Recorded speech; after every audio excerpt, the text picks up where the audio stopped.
It's day 7 of my challenge. I'm trying to reach the rating of 2000 before the end of the year. And today there are 3 very fun and instructive games. Enjoy. Alright, first game we play against e4. You know what is my favorite opening and what I recommend you play against e4. Always start with e4, e5, d4, d5 playing chess so that you can learn to develop your pieces, castle very quickly, and already the opening is basically done. e4, e5 is a little bit tricky because there are so many little traps, like the fried liver, the scholar mate, the move to queen h5, but once you solve them, you will have always a very nice position because you're able to go out with the 2 knights, and then you can go out with the bishop here, and then you can simply castle. So in a few moves, you will be able to have your king castle to security. My opponent is playing a little bit fancy. They have a rating of 1422, and they have just pushed pawns and developed bishops. Usually you say like start with the knights and then the bishops. Okay, what to do here? Now we have already a question. They are attacking this bishop. Always ask what is the next move, the last move of my opponent. Threatening, doing, what is their idea? They're attacking this. So I have basically 2 options. Okay, 3. 1 I could protect with the pawn. 2 I could take. 3 I could go back. Most of them are good. Actually, they are all good. It's a matter of taste. Personally, I don't want to take here, because even if I give, my opponent will have 2 double pawns. This structure is actually really strong because the pawns are controlling all the central squares. That's why I will go back here and I will invite my opponent to be the first one to capture. Okay, they don't want to. Because if they take, I take back with this pawn towards the center. Always take towards the center because this pawn is just controlling 1 square. When the pawn is here, it's just already controlling 2 squares. And in general, it's good to control central squares. Alright, I think we will castle. This seems to be like a good move. And what to play now? I think we will play the same idea. So we got a very symmetrical position. There are some differences because they have the pawn on c3, which has the clear idea to go for the move d4. But in general, we have a nice position. There are different plans that you have to know here. So black can try to play for the move d5.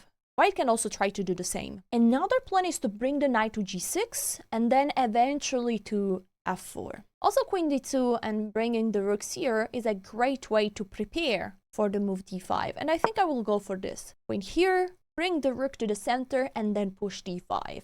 This is the most natural idea for black here, and so I will stick to the main plan. Yeah, I wanted to say, and white should honestly try to do the same. Now, I'm thinking that I will trade this bishop. It's time, because they have to take either with the queen or with the pawn, and I'm avoiding one move that they are threatening. They are threatening to push this pawn, and then it would be a big problem for me. Okay, now they took back with the queen, not with the knight, because this pawn would have been hanging, and I think now, I don't want to be the first one to trade. This is important because if you take there, I know that many of you would play this move just automatically because, I don't know, it's so easy to take something when you can. But after pawn takes, white is left with 2 strong pawns in the center of the board and you don't want that. So I'm going to play a rook here. And now I have a threat. Now I'm threatening to take because now this pawn is going to be hanging. Already attacked twice by the knight and the rook, and I won a pawn. You see how important was the move bishop takes here, because if my bishop would have been here, there would always have been a fork. Now it's just one move attacking the knight, so not a big deal. I will take here, because if I move the knight there or there, I lose my knight, so very careful. One other move could be to bring the knight there, but I don't want to bring the knight to the side of the board, so I'm first trading. And here you have to be very careful because there is a tactic called intermezzo. My opponent can take back there, but they could also have taken this knight attacking my queen. And I calculated that after this, if they take here, I can take here with check, and then they have to take back, and then I can take here. So we traded 2 pieces, and their king side is looking really ugly. So that was under control. But the important is that you calculate first. First you calculate, then you move. It's something that I struggle sometimes with, but that's what you should do. Now I move my knight towards the center in a very nice square. And I have an extra pawn. All my pieces are really active. Okay, how do we take back? With the C pawn or with the A pawn? This is a very clear answer with the a pawn. We are opening up this file for the rook, and the pawn is upgraded because it's towards the center. Now the knight is under attack, so we have to move it because it's attacked by a knight. We don't have many squares to go because all these squares, we can go there. So we have one choice, and yeah, we go there. Now, that's a rule for you. Don't push a pawn without a reason. When the pawns are going too forward, well, every time you push a pawn, you're simply leaving some square next to the pawn unprotected. Those two squares. And this is a free, beautiful, amazing square for the knight. Okay, my opponent wants to attack my king. It makes sense, this move, honestly. I quite like it. Now, I have to understand how I want to go on, because it's not super simple. Trading the queens would be good for me. I have an extra pawn, and I'm a bit under pressure here, right? So trading the queens would be good. Now, can I do that? Okay, I can play queen here, which is offering the trade of queens, but I see that the queen would slide there. And I'm not so sure if I like this. Threatening mate. Okay, I think it's all good. At the end, I have to do something. If I could push the pawn on g6, but then the queen could go there and threaten mate. I don't want to have a passive position, so I want to try to trade the queens or to defend my king in a good way. So I will play queen here. I'm offering the trade of queens. Now white shouldn't trade the queens. There is such a beautiful move that is queen there, amazing, threatening mate. Now I have this check here that would give a check and win a piece. But yeah, I would need an ambulance then. So I will just go with my knight there. I'm covering my king, and it's not a big deal. It's not a big problem if white is taking there, because actually this pawn is protecting my king really well. Because if this is a black pawn, this is my own pawn, the white queen could capture here and give mate. If this is their own pawn, they cannot even capture. So it's actually shielding the king really well. That's why my plan is the following. I let this pawn being captured. I trade the queens, and just once the queen are traded, I will take this pawn back with the king. Then we are in an endgame. I have an extra pawn, and I can play for a win. Easy plan, kind of. So now they have to protect this check, because that's the threat. If there is no mate, they have to be careful about the knight. They actually have a way, two ways to deal with this check, which is queen here or rook there. I believe that rook here would be really dangerous after this check, because I can slide my rook there. This rook is pinned, cannot be moved. And then I would be attacking this rook and this knight at the same time. And I guess I will just potentially be trading really lots of pieces. That's why this move is really bad. First of all, there is a pawn hanging here, but I will keep going with my idea. Give a check and attack the knight. Like this, I'm going to trade off lots of pieces. Okay, they go with the rook there. If they would have played queen here, we know I would have traded the queens. I don't have now the move like rook there, because my queen would be just hanging. But after rook here, I can play this move. I am attacking the rook that is pinned. I'm also attacking the knight. I'm expecting this move to be played. Knight here. The knight is being protected, attacking the queen. But then I can take here, trade everything, and at the end win a second pawn. Okay, they are going on this side. One thing I didn't notice, and I should have noticed, is that at the end of the game, well, at the end of all the trades, this pawn is also hanging. So I need to be careful. I could think about taking here with the queen. So my queen needs to be moved. This is clear to everyone, right? Even my cat, even if I don't have a cat, knows that. Anyway, I want a cat. So I could take here, trade everything, and then okay, that's great. Okay, sometimes you have to calculate just a little bit, and then you know what you have to. One thing I have to avoid is the back rank mate, but I should be able to avoid that. I'll take here, and then I want to take there and take here, and my opponent might say, "Oh, I take there," and then threatening mate. But actually, I can just take here. The king moves. I take here, and if they go there, aha, my knight is going back to protect the king, and I have an extra piece. This is how I could win this game. All right, I told you. So now we give a check. It seems like, oh no, my knight, I can't take the knight because this would be checkmate. But the knight is coming back to rescue my king, and I want a piece. Okay, this is even bad. This is even worse, because now I can just take here with check, and so they don't even have the try of the mate. I'm now taking here so that my king also gets an extra square in front of himself. I mean, is the king a person? Should I say he? Should I call the queen she? I don't know. Let me know. All the English theoretician mother language people, help me. Okay, so for the chess mother language, here we win by promoting a pawn, and there is a clear pawn that we are going to promote. The H pawn. No, I'm kidding. The B pawn. So we are going to promote this because it's passed and it's okay. And my opponent understood that. GG's. That was a good game. A nice graph. Not many mistakes. My opponent just lost a piece. We have a new game. I have the white pieces and we are playing against the French defense. Every time your opponent plays bam, bam, boom, any pawn move or one single step, you go with the 2 pawns in the center of the board. You know how this is called. Now they are going with not really the French defense, because the French defense would be using pushing his pawn in order to prepare the move d5, but now they want to clearly go with the move bishop here, attacking this pawn. Now, this is tricky, can be tricky, but let's just develop a knight. This is very standard. And now we don't want to defend this pawn with the knight, because this knight would be pinned. Sorry, the knight would be pinned, and then we have trouble protecting this.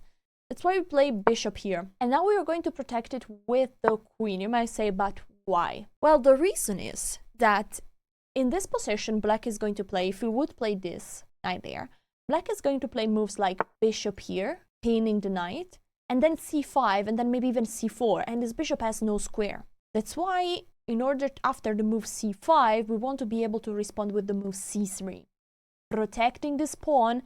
And if the pawn is pushed forward, we always have the square for the bishop, and we don't get any single piece trapped. Now, I'm thinking about pushing forward this pawn, because the knight is running out of square. If the knight goes here, I push even this forward. I can take so much space. And this is what happens. I think I will go for this. This is what happens when your opponent didn't take space in the center. You can go all in. Look at this. Now, where is the knight going? If the knight goes there, I have a clear idea. I will trade the most active piece of my opponent, which is this bishop, playing bishop there. Now, they went backwards, and that's also great news for me, because I will develop my knight here in the most natural square. I might be playing the move d5 at some point, advancing even more. What the pip is this move? Not really. I mean, you have to, I think, like, there is a game of Magnus Carlsen against Hikaru Nakamura where Magnus played this move, these first 3 moves. Well, Magnus can, you can't, I can't, we can't, okay? We have to play according to the rules. If not, we end up in a lost position. Now, my opponent is in big trouble. I think I will just castle and say, go ahead, show me your plan. Okay, they went all the way there. First of all, this pawn is free. I could take it, but I don't even need to take, because I don't want to have 2 pawns that are a target. I might just push it either 1 or 2 steps. 1 is very safe, because all these pawns would be very well protected. Do I need to push 2 steps? Honestly not. I will just go 1 step, because I don't need to. I don't want to push c5. I want to push d5. All right, the knight has moved. I think it's time for d5. Are we going? Also, this is a move. Bishop here attacking. But okay, I really like d5. Let's go crush the center. You see, we have 2 advanced pawns. You remember when I said that the 2 pawns here are good? Well, I'm very confused by this move. I want to say 2 pawns here are good. 2 pawns here are better, especially if they are well supported by the pieces as they are right now. Now they want to trade. I don't particularly want to trade pieces. I was looking at this move, but this would be a mistake. It seems like a double attack, a very strong double attack. But they can take here intermezzo, giving a check. I have to take back, and then they win the bishop. So don't get too excited. Sometimes there are not tactics working in your favor. I could take there, but then the queen would take back. I'm going to play a very simple move. Bishop here. I develop another piece. I'm ready to bring the rooks to the party on the E and D file. That would be perfect. And I'm asking myself, does black has any move? And the answer is, does black have any move? And the answer is, yeah, this one is the only one. But I would use this move to play a very aggressive one, knight b5. I'm now threatening this fork without threatening the fork. I'm threatening to actually first take here. I think it's happening. And then I would take there. Now, they would take, if I take here, they are going to take there first. And if I take back, they take with the queen here. At the same time, I'm left with 2 strong bishops. Okay, I'll take there. Now, they can't take back. because I'm going to take here when a rook.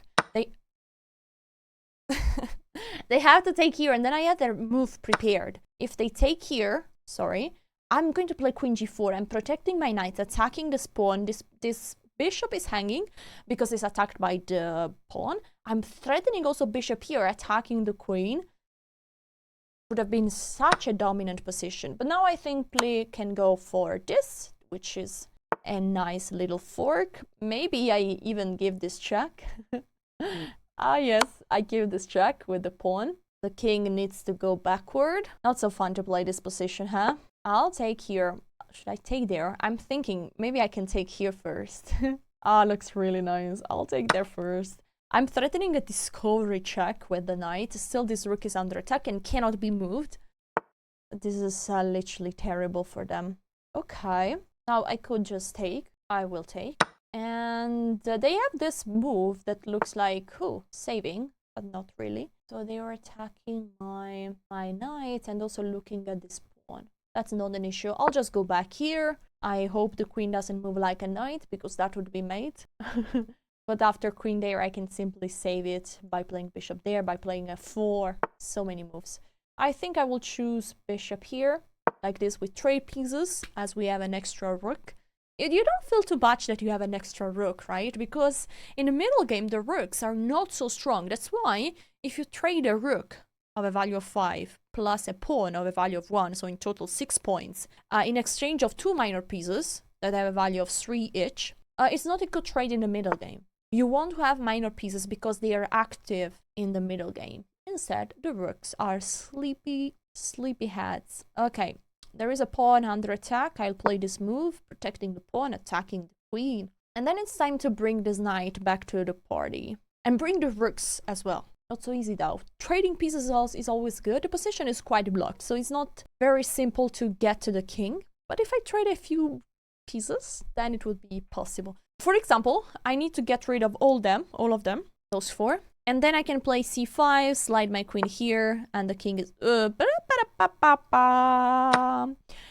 Don't blunder your queen. That's very important. Okay, let's go towards the square. Even if we cannot go there, I know. But we are just aiming to that square. I just noticed that my time is getting... is getting few. Can I say that? I have little time. My time is running out. I'm trying not to say that my time is few, because I know that you can't say that. Okay, so the bishop is under attack by Mr. Rook. The bishop has to move again, and then I can... Okay, so I'll take here with check. This move is bad, because if I take, okay, you take a piece and you want a pawn, but there are also intermediate moves. You don't have always to do the most obvious move, which is to capture. Now, let's not capture with the pawn because, hey, but we take here. We are attacking the rook. We are attacking this bishop. I have a huge material advantage. But here we have it. Bam! Boom, bum! Woohoo! I'm so happy. I'm so happy. Let me do it. Yes! Let's go! Last game for today, we're playing with the black pieces against e4. Oh, we don't play d5, we play e4, e5. And again, the bishop's opening, again. Okay, so here it's important, in order to avoid problems with the scholar's mate, to play the move knight f6, so you're avoiding both queen's moves once forever. Lots of colors here. Now we are in the 2 knights defense. Yeah. My opponent could go right lever. I've said this so many times, but I will stress you even more. You have to remember to play the move d5 here. You must play this move. It's the only move that is really protecting this. And now you don't take back. If you take back, there is the knight sacrifice and you are in big trouble. So we play knight here. We are attacking this bishop. This bishop needs to be moved. For now, we have a pawn down. We are a pawn down, right? But we will take this pawn at any point in the future. Now, this is a check, so we can't take that pawn. So we have to cover the check. How do we cover it? We have 3 ways. With the queen, don't do that. With the bishop, I like it. And also with the pawn. To go with the pawn here is a pawn sacrifice, because white is going to take. We take back, then they have to move the bishop, for example, here. And then black is playing with a pawn down, but there's a lot of activity. This is possible, but I recommend you to play this move if you don't want to sacrifice any pawn. This move is very safe. Now, they usually you take back with the queen. Then we are going to take back here as well. Let's do it. And then we are going to go for long castle. Play f6 to kick this knight back. Play g4. Okay, we take also here. So we are going to go long castle to play f6, to play bing, boom, push all the pawns, to bring this knight back. And we will have a nice position. They want to trade the queens. Maybe we have to do that. Pity, I don't like to trade queens. But we cannot really avoid that. Well, we can avoid that. Okay, I take it back. We can avoid that because this knight is protecting this pawn. So if I simply move the queen back here, I'm protecting this one more time. The knight is protecting this, so it's all good. Now we will go with the knight here, protecting this pawn, and then we're going to play f6. We're going to go long castle, and the plan. I love, this is one easy plan that I really love, is when you go opposite side castle. Okay, wait, if I castle here long, there is this pawn hanging. So first we have to play the move f6. Say goodbye to the knight. Bye-bye, Dania. For those that know the meme. So the knight has to leave, and then we go long castle. The plan when we have opposite side castling is really straightforward. You have to attack the opponent king. How to do that? Usually you would like to have a rook here, a queen here, and to give mate. But you have lots of pawns, lots of your pawns. So you have to start pushing all your pawns here in order to trade those pawns for those ones. Then the king will be exposed and you try to give mate. That's the plan. And that's what white is doing. So really well done. They know the plan. Now, the question is, who is going to be faster? Spoiler, me. I hope. So, if I push this pawn, this one will be hanging. So maybe I have to push this one first. It's also protected by the queen, so that's good. The knight cannot go here in those squares. So the knight could go either here or there. Yeah, like this, they are attacking this pawn. So I cannot really push forward this one 2 steps. But I could push this 1 step. I could also, yeah, okay, let's go like this. I know that it's a little bit slow because I would love always to push my pawns 2 steps like white is doing. But now I'm going to push this one, attacking the queen. The queen has to move 1 more time. Yeah, the queen goes there. They want to keep pushing it. Let's keep it in mind. But we also want to keep pushing. And I will play h5. You know what? This knight is about to be trapped. If I can, okay, now I have to move this knight here towards the center. I'm aiming for the square. And if I play this move, the knight is trapped. Well, the knight can go there. But it's really ugly. The knight on h1. It's like the saddest piece I've seen in a very long time. The problem is that the only way to give another square to the knight is by moving the queen 1 more time. And usually you don't want to waste time. And also, where do you go with the queen? Here? Well, congratulations, you have a very active queen. I don't like this position for white. I think I'm really faster. Because even if they manage to push here, now the trick is that you would like to block the attack. So if I could have a pawn here and a pawn there, then the pawn structure would be blocked. And there is no way for the pieces, for the white pieces to get to my king. So now they are offering a bishop trade. I will keep going with my plan, attacking the knight. I'm going forward with my pieces. And usually a very nice move and very nice push is to bring this pawn here. Because like this, you are ensuring that some lines are going to be open. Because, for example, if I push this pawn, white is pushing, and and I have knight here. So I mean, that is basically a smoother mate, where the only difference that the queen can take, and that's why the king is not mated. But I could do a very nice thing. I could, okay, they're going back with the knight, but now I'm taking, yes. And I'm really close to give mate. The rook is under attack, so they have to take. Now, I'll bring my knight here. I'm threatening mate again. That's so beautiful. This is like how strong a knight and the rook are together.